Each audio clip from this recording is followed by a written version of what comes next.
Bienvenue dans le temple de Désert, Hotep Amon, que la conscience ancestrale rayonne. Il y a quelque chose qui révèle toujours une attaque dans le monde de la sorcellerie.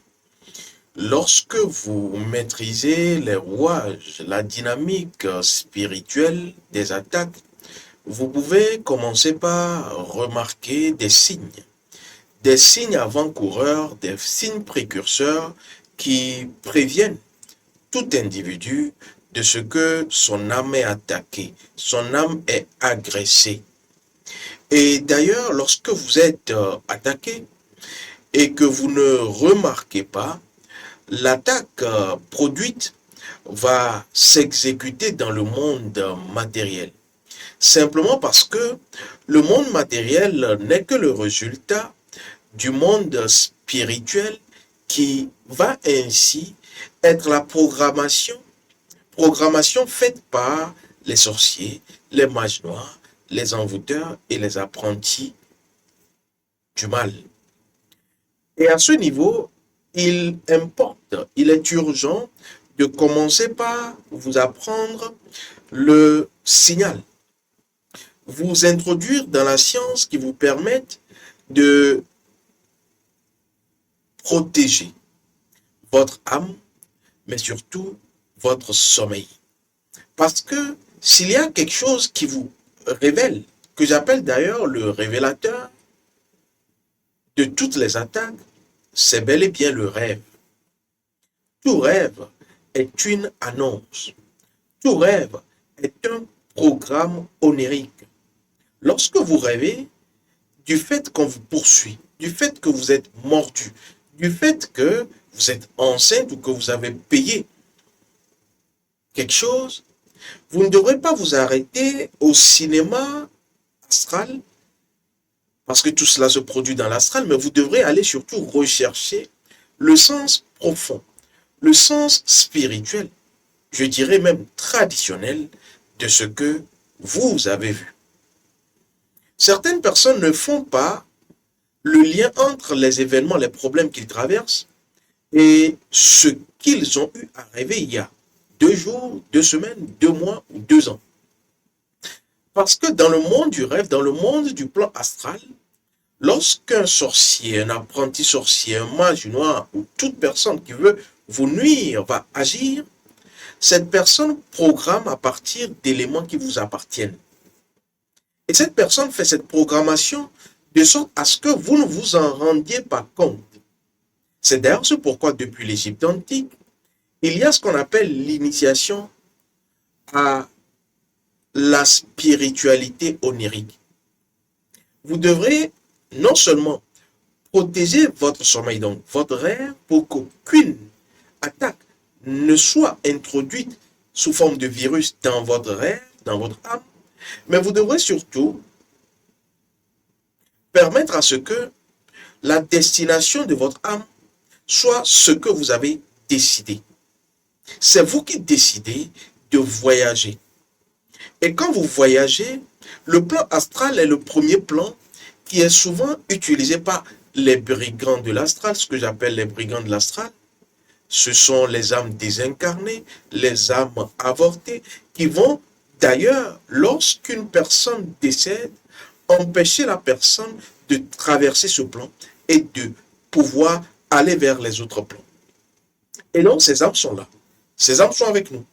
Et ces âmes retardent également vos projets. Ces âmes retardent également vos affaires, votre bonheur, votre santé. Et tout commence dans le rêve, que j'appelle d'ailleurs le révélateur. Tout rêve est un révélateur de quelque chose qui s'apprête à arriver, que vous devrez déprogrammer. Le rêve vous annonce le programme que vous devrez déprogrammer. Et comment déprogrammer? Puisque toute attaque, je répète encore, est toujours annoncée. Un sorcier ne peut pas vous attaquer sans que vous ne le voyez pas. Peut-être que vous ne verrez pas le sorcier parce que vous n'avez pas encore affûté vos corps spirituels. Mais vous verrez un chien. Et c'est ce chien-là qui a été utilisé par le sorcier qui vous attaque dans l'astral. Parce que sur le plan astral, c'est l'animal et le monde des animaux. C'est le totem et le monde des totems. Et donc, le sorcier, la personne qui veut vous nuire, va utiliser une forme, ce qu'on appelle la métamorphose de l'âme, la métempsychose, pour agir sur votre état psychique, état, je dirais, astral, énergétique, et ainsi produire ce qu'il veut voir dans votre vie. C'est la raison pour laquelle il y a eu toujours dans notre tradition un rappel. Lorsque tu rêves et que tu as un rêve incompris, ne l'oublie pas. Et deux, recherche sa compréhension spirituelle. Parce que c'est ton âme qui t'avertit. Tout rêve est un avertissement. Et lorsque tu ne le fais pas, tu vas simplement vivre des événements, des situations, des circonstances malheureuses qui ne sont en réalité pas prévues dans ton destin. Et donc, la deuxième chose fondamentale, c'est d'aller rechercher la compréhension du rêve. Parce que tout rêve est un révélateur. Et comment est-ce que vous pouvez rechercher la compréhension? Parce qu'un Africain, par exemple, qui rêve d'un chien, un Japonais rêve d'un chien, ce n'est pas le même rêve. D'ailleurs, la signification spirituelle n'est pas la même. Et donc, dans notre tradition, dans le kémitisme et le vaudou, la compréhension de votre rêve passe par la communication avec votre âme.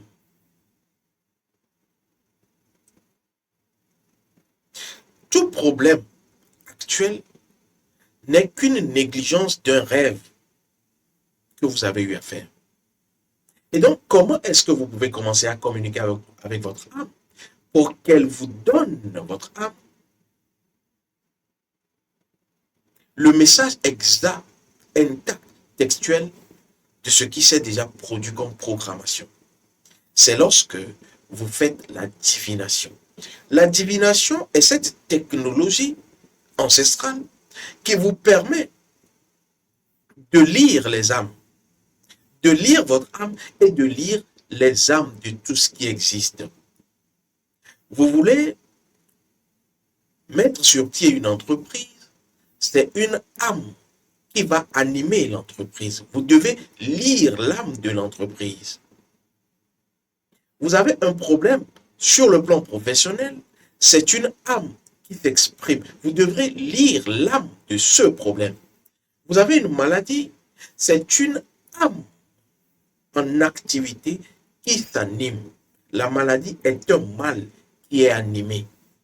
C'est d'ailleurs ce pourquoi on peut vous lancer une maladie parce que c'est une âme qui vient en termes d'information virus parasiter votre âme à vous. Et donc, ne dormez pas, réveillez-vous.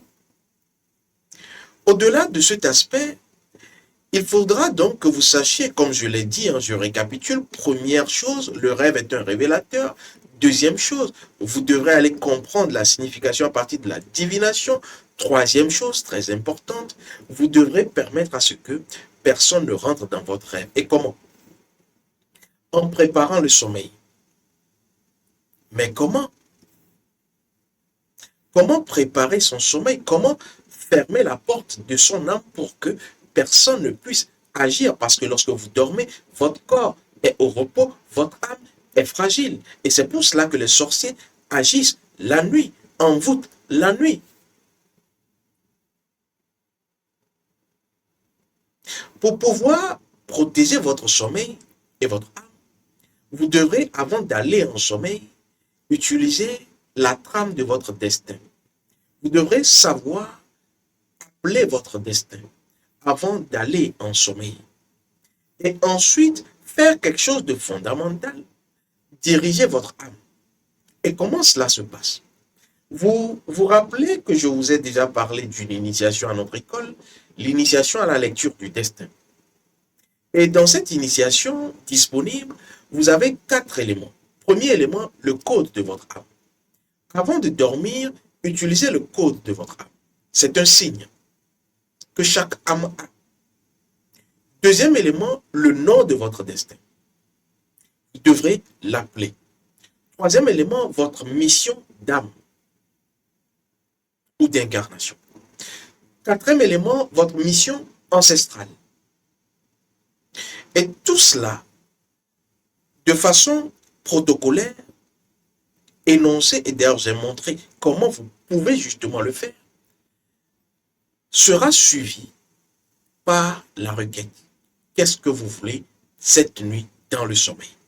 Où est-ce que vous voulez aller? Quelle information vous voulez recevoir? Parce que les 4 éléments-là sont les éléments de votre étoile.